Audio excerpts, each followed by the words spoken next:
Hello student, कैसे आप लोग? उम्मीद करता आप लोग ठीक होंगे।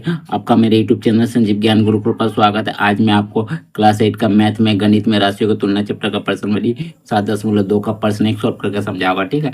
और यदि आप वीडियो आपको पसंद आए तो प्लीज़ मेरे वीडियो को लाइक शेयर कर दीजिएगा। और यदि आप वीडियो पर नए तो सब्सक्राइब बटन प्रेस कर बेल आइकन प्रेस कर ऑल पर क्लिक कर दीजिएगा, ताकि हमारी हर पहले आने वाले वीडियो का नोटिफिकेशन आपको समय समय पर मिलती रहे, ठीक है। और प्रश्न सॉल्व करने से पहले मैं आपको एक बात कह दूँ कि इस वीडियो को पूरा अंत तक देखिएगा, बीच में कहीं भी स्किप मत कीजिएगा, नहीं तो आपको वीडियो में प्रश्न का अच्छी प्रकार से समझ में नहीं आएगा, ठीक है। तो देखिए प्रश्न क्या कह रहा है। देखिए, सेल के दौरान एक दुकान सभी वस्तुओं के अंकित मूल्य पर 10% बट्टा देता है। रुपया 1450 अंकित मूल्य वाला एक जींस और दो कमीजें, जिनमें से प्रत्येक का अंकित मूल्य रुपया 850 है, तो खरीदने के लिए किसी ग्राहक को कितना भुगतान करने पड़ेगा, ठीक है। देखिए प्रश्न को अच्छी प्रकार से समझिए, प्रश्न एक लॉजिकल प्रश्न है। देखिए एक सेल का दुकान है, जिसमें दुकानदार सभी वस्तुओं का अंकित मूल्य पर 10% बट्टा देता है। बट्टा देता है यानी डिस्काउंट देता है, और अंकित मूल्य यानी आपका एमआरपी रेट। देखिए आप किसी दुकान पर वस्तु खरीदने जाते हैं, आपको प्रत्येक सामान पर एक देखिए एमआरपी रेट लिखा रहता है, ठीक है। तो ये होता है अंकित मूल्य, ठीक है। और बट्टा यानी आपका डिस्काउंट यानी छूट, ठीक है। देखिए 1450 अंकित मूल्य का एक जींस है और दो कमीजें है, जिनमें से प्रत्येक का अंकित मूल्य 850 है। देखिए एक कमीज का कितना होगा? 850। दो कमीजें, जिनमें से प्रत्येक का बोला गया 850, मतलब दो कमीजों का 850 से गुना कीजिएगा तो दोनों कमीजों का निकल जाएगा, ठीक है। तो खरीदने के लिए किसी ग्राहक को कितना भुगतान करना पड़ेगा? सीधी सी बात है, अगर आप किसी दुकान पे जाते हैं, वहाँ एक आप जींस लेते हैं 1450 रुपए का और दो कमीज लेते हैं, अब प्रत्येक का कीमत 850 है, तो क्या करते हैं, दो कमीज से 850 को गुना कर देते हैं और 1450 को जितना है उससे जोड़ देते हैं, ठीक है। जोड़ देते हैं, ठीक है। और उसके बाद आपको बोला गया है कि दुकानदार आपको उस पर 10% बट्टा देता है। बट्टे नहीं, छूट देता है। तो जितना आएगा टोटल, उसमें से हम लोग क्या करेंगे, बट्टा निकाल लेंगे। अब बट्टे की राशि को अलग कर देंगे तो आपका पता चल जाएगा हमें कितना भुगतान करना पड़ेगा। मैंने छूट को अलग कर देंगे, क्योंकि हम जितना राशि चुकाएंगे टोटल, उसमें जो कुछ में छूट देगा, मैं छूट को अलग कर देंगे, तो जितना देना होगा वो हमें दे देगा, ठीक है ना, हमें देना होगा। तो देखिए पहले मैं हल लिखता हूँ और सॉल्व करके मैं समझाता हूँ बारी बारी, ठीक है। तो सबसे पहले देखिए आपको क्या है, सभी वस्तुओं पर बट्टे की दर कितना? 10%। तो इसको पहले लिखते हैं सभी वस्तुओं पर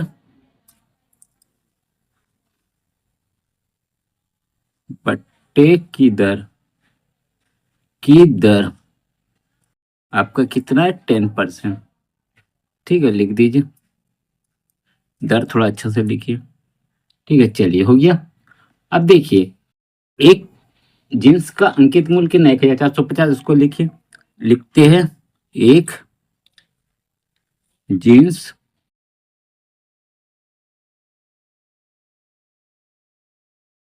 का अंकित मूल्य बराबर कितना रुपया? 1450 रुपया, ठीक है। चलिए अब देखिए दो कमीज, इनमें से प्रत्येक का अंकित मूल्य कितना है? 850। तो यहाँ लिखिए दो कमीजों कमीजों का अंकित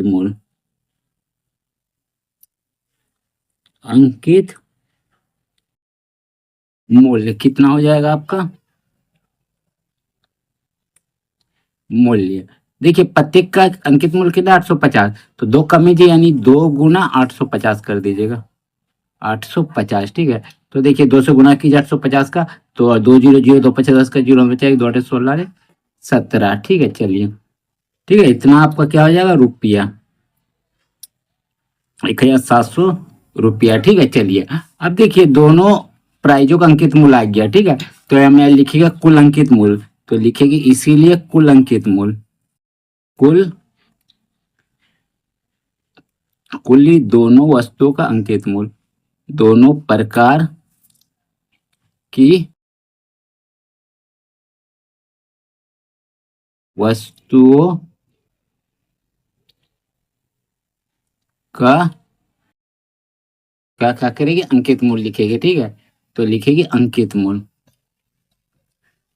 अंकित मूल कितना हो जाएगा आपका 1450 जोड़ 1700, 1700। ठीक है, तो दोनों को जोड़ दीजिए।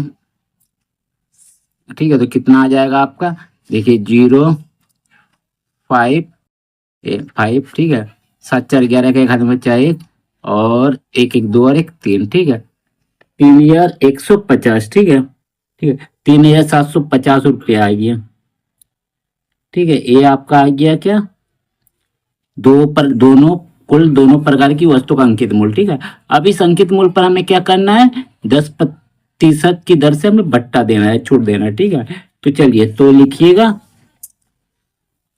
इसीलिए अंकित मूल्य पर छूट, अंकित मूल्य पर बट्टा, बट्टा। ठीक है, तो बट्टा क्या करेंगे, 3150 से क्या कर देगा, 10% कर देगा। ठीक है, 10% यानी प्रतिशत। ठीक है, तो लिखिए 3150 गुना 10/100, तो शून्य एक शून्य काट दीजिए। ठीक है, तो आपका कितना बचा, 315 रुपये आपका क्या आ गया, बट्टा का दर आ गया। ठीक है, 315 रुपये बट्टे की राशि आ गया। ठीक है, चलिए ये बट्टे की राशि हो गया।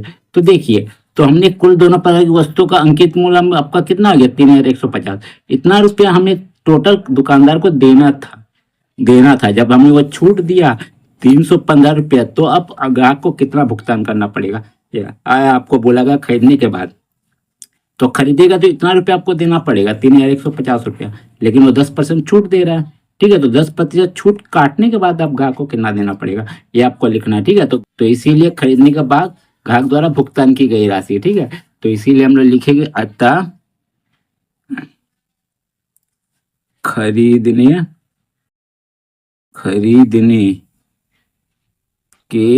बाद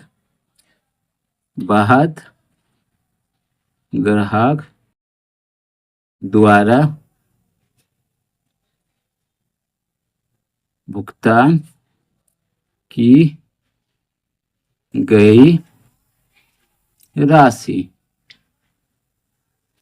कितना हो जाएगा आपका, भुगतान की गई राशि 3150 रुपया से 315 रुपया घटा दीजिए। ठीक है, चलिए घटाते तो कितना रुपया आपका आ जाएगा, उसको लिख दीजिए, वही आपका आंसर आ जाएगा। ठीक है, तो देखिए घटाते हैं। ठीक है, तो देखिए 315 रुपया, देखिए 10 में 5 गया 5, यहाँ आपका बचा 4, 4 में गया 3।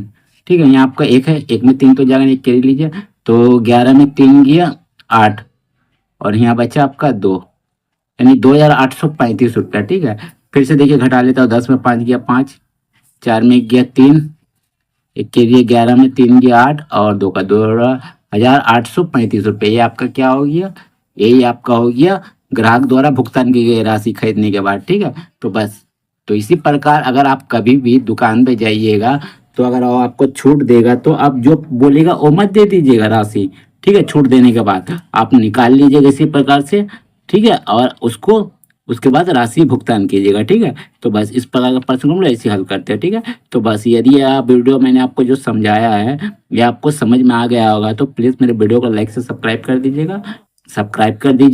ठीक है, और यदि आपने इससे पिछले एरिया का वीडियो नहीं देखा तो मेरे डिस्क्रिप्शन के प्लेलिस्ट पर जाकर देख सकते हैं। ठीक है, और यदि आपको वीडियो समझने में कोई कष्ट हो तो मुझे कमेंट कर सकते हैं। ठीक है, तो फिर मिलते हैं इसके नेक्स्ट वीडियो में यानी प्रश्न नंबर 2 में। तब तक के लिए धन्यवाद।